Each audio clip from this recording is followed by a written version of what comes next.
एक बार एक जंगल में दो बहुत अच्छे लेकिन अजीब से दोस्त रहते थे। उनके नाम थे श्री भेड़िया और श्री सारस।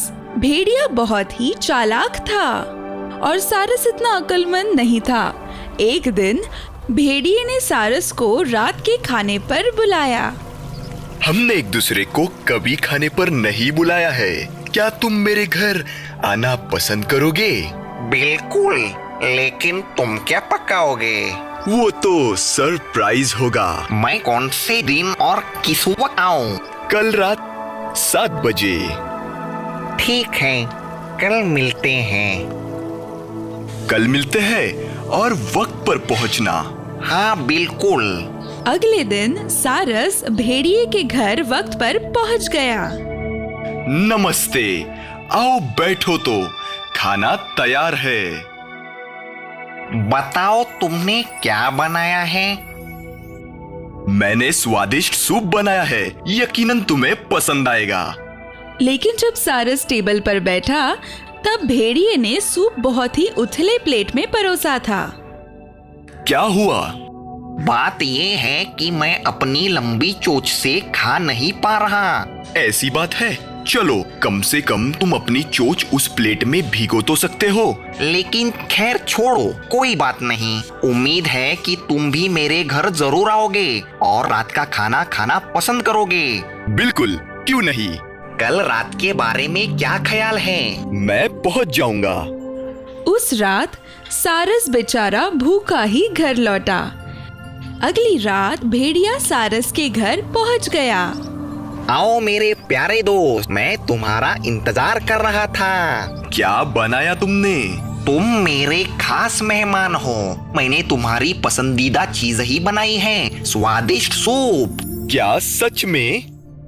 बिल्कुल, आओ और बैठो तो खाना तैयार है। लेकिन भेड़िया देखकर हैरान रह गया कि सूप एक लंबी सी जार में परोसा था जिसका मुंह बहुत छोटा था। सूप तो वाकई बहुत स्वादिष्ट लग रहा है, लेकिन मेरे प्यारे दोस्त, मेरा मुंह तो जार तक पहुंच भी नहीं सकता।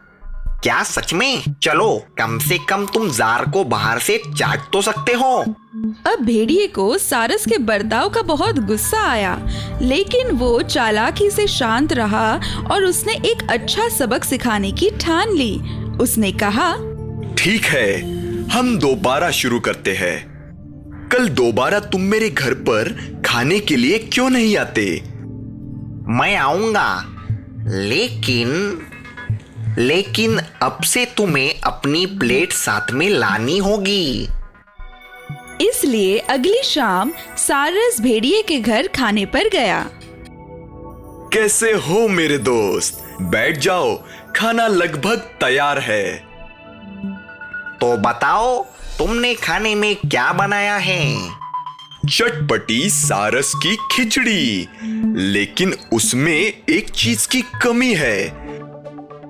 सारस। लेकिन सारस तो मैं ही हूँ।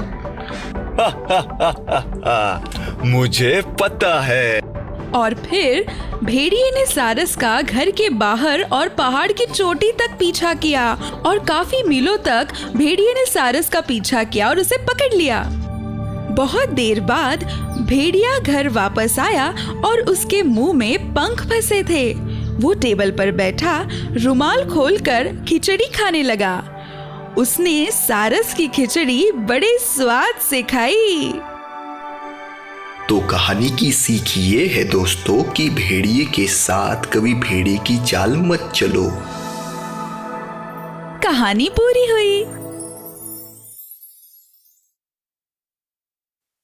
If you enjoyed this story, please like and subscribe our channel and press the bell icon to get future updates. And don't forget to comment.